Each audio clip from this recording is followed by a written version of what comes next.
Check 1 2. Check 1 2.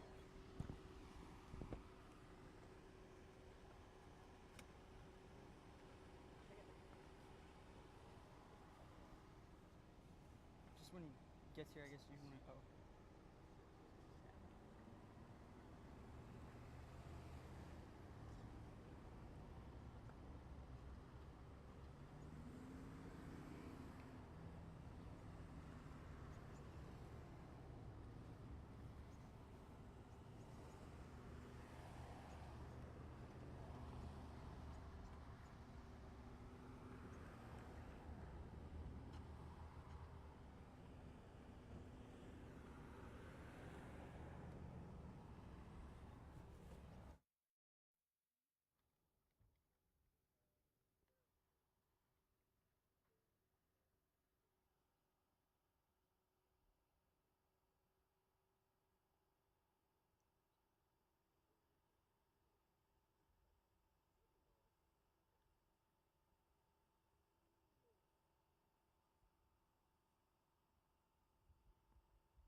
Oh, okay.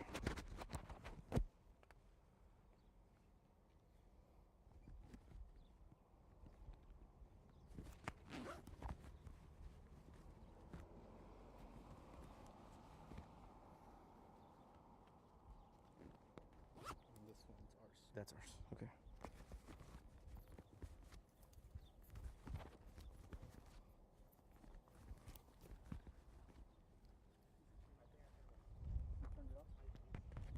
Oh, shoot.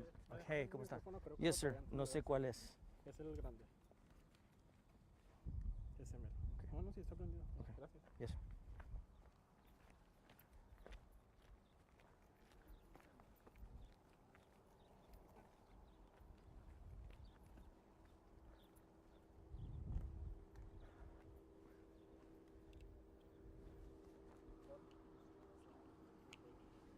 Good afternoon.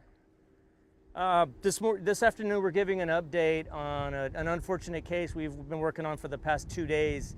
I will say this, at approximately 12:18 this afternoon, we recovered a body of a male believed to be, this is a tentative identification, believed to be a 36-year-old Army Staff Sergeant who we were in the process of looking for since yesterday. Yesterday morning, around 8:30 a.m., a group of men, three men, all military service members of my understanding, were boating on Calaveras Lake when, for whatever reason, the victim fell from the boat. They were traveling at a pretty slow speed, was my understanding, and he fell from the boat. Another friend tried to get into the water with him and tried to rescue him, but was unsuccessful in doing so. They returned to the banks and started making notifications. Our deputies were the first on scene with the fire department from our fire department, firefighters from ESD 10, who are our partners in our Marine unit. They were able to get the boat out here, and our deputies were able to get onto the lake probably within 20 minutes of receiving the call for service.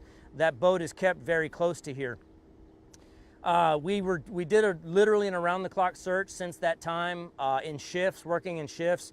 We had deputies from the sheriff's office combined with and members from ESD. We had reserve deputies, deputies from the SCORE unit. We had our mobile command post set up, and we set up an around-the-clock operation out here, working in shifts. Around noon, I jumped on the boat and was taking my turn on a crew when we did spot the male victim, and we were able to tentatively identify him as that 36-year-old service member. Unfortunately, at this point, I'm not at liberty to give more specifics as to his identification, but suffice it to say, his family members were out here, as were members of the military. They were also out here with us every step of the way while we were here, and we're a pleasure to work with under these extremely troubling circumstances. I also like to give special thanks to not just the firefighters that were out here with us, but the Army law enforcement was out here, as well as DPS 107. The Texas Game Wardens were a huge help. SAPD Eagle was also out here for a time, as was the San Antonio Fire Department with their boat. So we want to give thanks to all of our partner first responder agencies that helped us out with this case. Heartbreaking case. At this point, we are considering it an accidental death. We don't suspect foul play in the least at this point, but we will be continuing to conduct the investigation and we'll give updates as appropriate. Esta tarde nosotros vamos a dar más información tocante un caso que nosotros hemos estado trabajando desde ayer en la mañana. Aproximadamente a las 8:30 de la mañana, 3 hombres que estaban en un bote, ellos estaban pescando, y uno de ellos se cayó del bote. Un hombre de 36 años de edad, es un sargento en el ejército americano. Él se cayó del bote. Otro amigo quiso entrar al agua también para rescatarlo, pero no tuvo éxito, desafortunadamente. Ellos vinieron para atrás, para la tierra, y ya empezaron a hablarnos. Aproximadamente los 20 minutos, nuestros oficiales con bomberos y nuestro bote también, nosotros entramos al agua, empezamos la búsqueda por este hombre. Esta tarde, aproximadamente mediodía, nosotros logramos encontrar el cuerpo de este hombre. Ahorita no puedo dar más información tocante su identificación de él, pero sí sé que es un hombre que es un sargento en el ejército americano. Any questions? Algo así, ¿usaba chaleco salvavidas? Él no, en ese tiempo no tenía puesto el chaleco de salvavidas, pero sí se lo aventaron, pero no tuvieron éxito en alcanzarlo. What I can tell you is how we were able to determine the area. So it's actually a pretty fascinating part of the case. Shortly before this man went overboard, they took a picture of him on a cell phone. One of his friends took a picture of him, just a candid shot of him fishing. We were able to, in the aftermath of it, we were able to get into that phone and determine geographically where that phone was located by GPS. We were able to go to that approximate area of the lake, and as it turns out, we were within about 60 yards where we recovered the body. Adding to it, there was a strong current going one way yesterday, and then a strong current going the other way overnight, which did play some tricks with us, and we had kind of a tricky time getting him into our own boat. Lo que les puedo dar más de información del caso es que antes de caerse del bote, sus amigos le tomaron una fotografía con un teléfono celular. Usamos el GPS de ese teléfono en esa foto para averiguar dónde mero empezábamos a revisar el lago, y hay aproximadamente 60 yardas de allí lo encontramos. Sheriff, dijo que usted fue quien lo encontró, ¿verdad? ¿Nos puede decir eso en español, por favor? Sí, nosotros íbamos en el bote buscando, y yo me asomé hacia la derecha y lo vi. Vi un hombro y la cabeza del hombre, y ya nos dirigimos el bote para allá, y luego allá ahí lo encontramos. Algo así, le estamos hablando de un hombre, un sargento, tenía cierta preparación, me imagino, no sabía nadar, o se habla de lo que nos dicen, que él no sabía muy bien nadar, sabía un poco, pero más que seguro que él se desesperó un poco en el agua, y por eso es lo que pasó. Yeah, from what we understand about this sergeant, he was actually in pretty good physical condition, being a service member, but my understanding is he wasn't a strong swimmer. And from what we're able to gather, it appears that he did panic somewhat, which led to his death. Some personal belongings were also found. Those belonged to him? Yes, shortly after he went into the water, we were able to find some shoes, some water shoes, and a hat, a sun hat that he was wearing, and the current actually carried those items a pretty far distance from where we were able to find him. It's a red pennant day today. Was it like that yesterday as well? It was a pretty windy day yesterday. Last night, I was out here till about midnight on the boat, and it got pretty scary out there, quite frankly.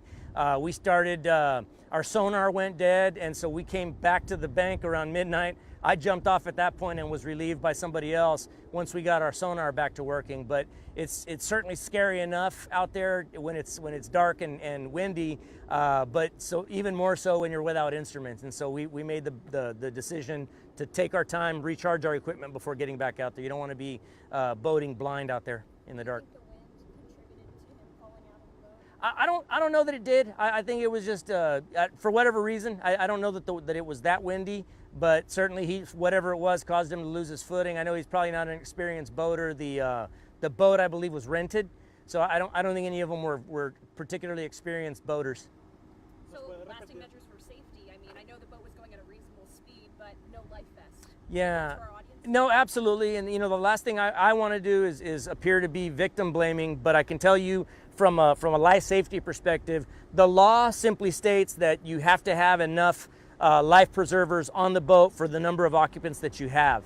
I would say, though, in an abundance of caution, have those things on. They're there for a reason. Put them on. It's not like they're all that uncomfortable. The ones that we wear when we're out there are very small, very unobtrusive. I would suggest that you wear it, because once somebody's in the water, you're throwing it to them, but they're not in their right state of mind. They're thrashing about, and it's just the fact is they're not going to have the presence of mind or the ability to put it on when they're in a panicked state. So the best thing is put it on, leave it on, and then just go about your business at that point. Can you tell us about his family? Did he have a wife, child? I believe he does have a wife and children. I did have the opportunity to meet his wife here, very nice young lady. Obviously upset, but from what we could tell, she's got a great support system around her, and we sat and prayed with them. Being a service member, active duty service member, we did render a final salute, as did his military friends that were here. I mean, it's a heartbreaking case, no matter what. I did tell the family in the overnight hours or last night, and I did tell some of his service members that we were going to treat this, as if it was one of our own deputies, of course, once we were able to recover the body. And we did. We rendered our final salute just as we would if it were one of our deputies. ¿Qué tan peligrosas son estas aguas para buscar, Sheriff? ¿Están muy sucias abajo? ¿Hay mucha hierba? ¿Hay mucho debris? ¿Cómo? Hay mucha hierba, el agua está bien oscura.